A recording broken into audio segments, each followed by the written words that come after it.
Assalamualaikum warahmatullahi wabarakatuh.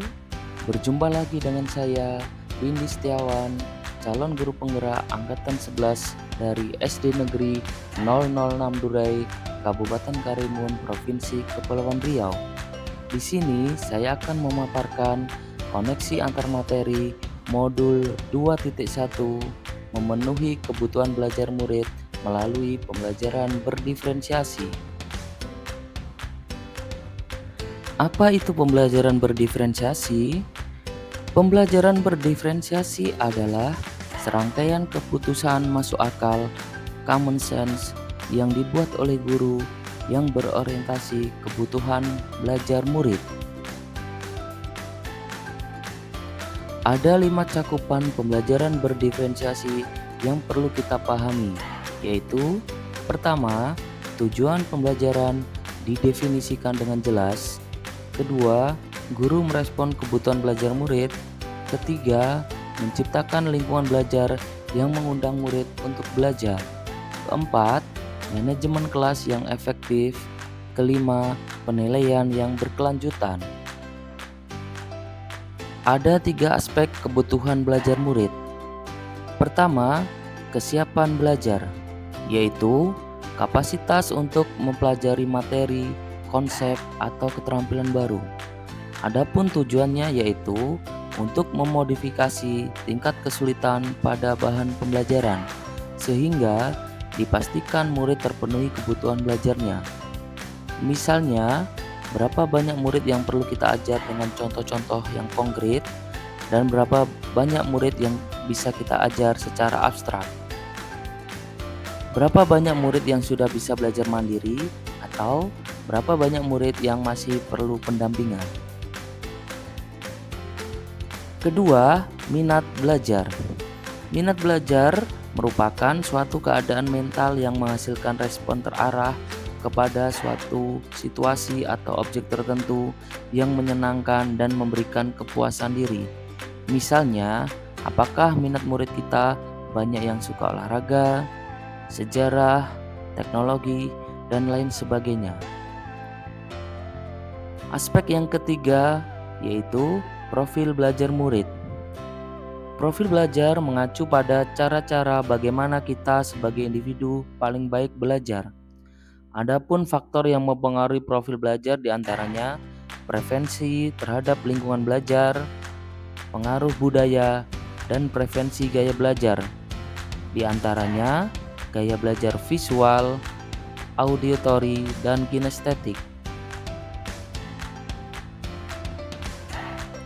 Ada 3 strategi penerapan pembelajaran berdiferensiasi. Yang pertama, diferensiasi konten, mencakup materi yang akan diajarkan. Di sini, pendidik memahami capaian minimum peserta didik. Misalnya, pada materi bahasa Indonesia, peserta didik diminta untuk membaca dan memahami satu teks bacaan. Jika ada peserta didik yang memahami teks tersebut lebih cepat, maka pendidik dapat memberi tantangan dengan membaca teks yang lain.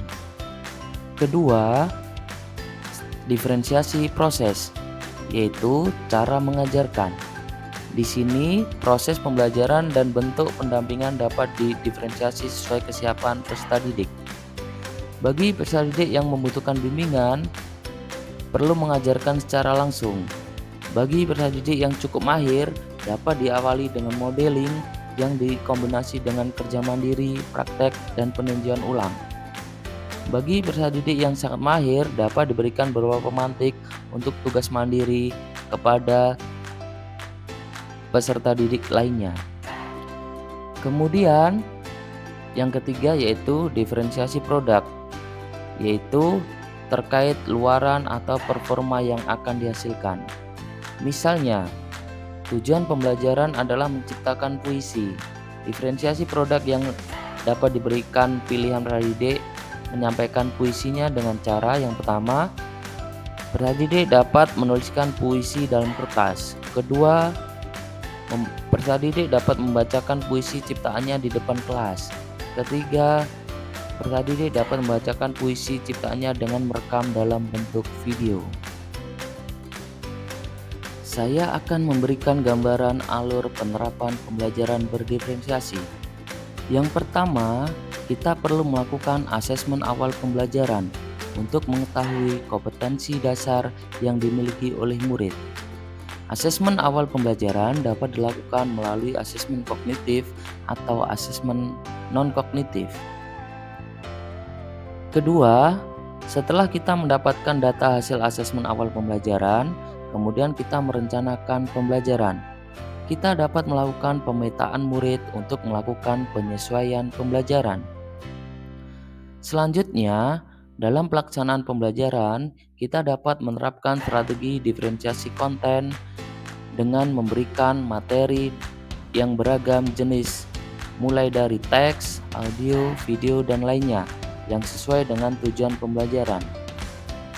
Dan kita juga bisa menggunakan diferensiasi proses, misalnya dengan memberikan pendampingan atau tingkat dukungan yang berbeda bagi murid. Bagi murid mahir dapat bekerja hanya dengan pertanyaan pemandu. Bagi murid cukup mahir dapat bekerja dengan memberikan contoh terlebih dahulu dan dapat melanjutkan bekerja secara mandiri. Sedangkan untuk murid perlu bimbingan, kita perlu memberikan bantuan secara intensif. Alur yang terakhir yaitu kita dapat menerapkan diferensiasi produk. Contoh penerapannya, bagi peserta didik yang memerlukan bimbingan, kita bisa menjawab pertanyaan-pertanyaan mengenai konten inti materi. Bagi peserta didik yang cukup mahir, dapat membuat presentasi yang menjelaskan penyelesaian masalah sederhana. Bagi peserta yang sangat mahir, bisa membuat sebuah inovasi atau menelaah permasalahan yang lebih kompleks. Adapun keterkaitan modul 2.1 dengan modul lainnya, yaitu di modul 1.1 tentang refleksi filosofis Ki Hajar Dewantara, bahwasanya pendidikan adalah usaha untuk menuntun segala kekuatan kodrat yang ada pada anak-anak, sehingga kita perlu menciptakan pembelajaran untuk memenuhi kebutuhan belajar murid. Keterkaitan dengan modul 1.2 yaitu tentang nilai dan peran guru penggerak. Peran guru penggerak sebagai pemimpin pembelajaran dengan menerapkan pembelajaran yang berpihak pada murid, kolaboratif, inovatif, mandiri, dan reflektif. Sedangkan kaitannya dengan modul 1.3 yaitu tentang visi guru penggerak. Di sini kita diharapkan dapat menerapkan manajemen perubahan kolaboratif yang berbasis kekuatan melalui tahapan bagja untuk memenuhi kebutuhan. Demikian pemaparan koneksi antar materi modul 2.1. Semoga bermanfaat bagi Bapak Ibu semuanya. Terima kasih.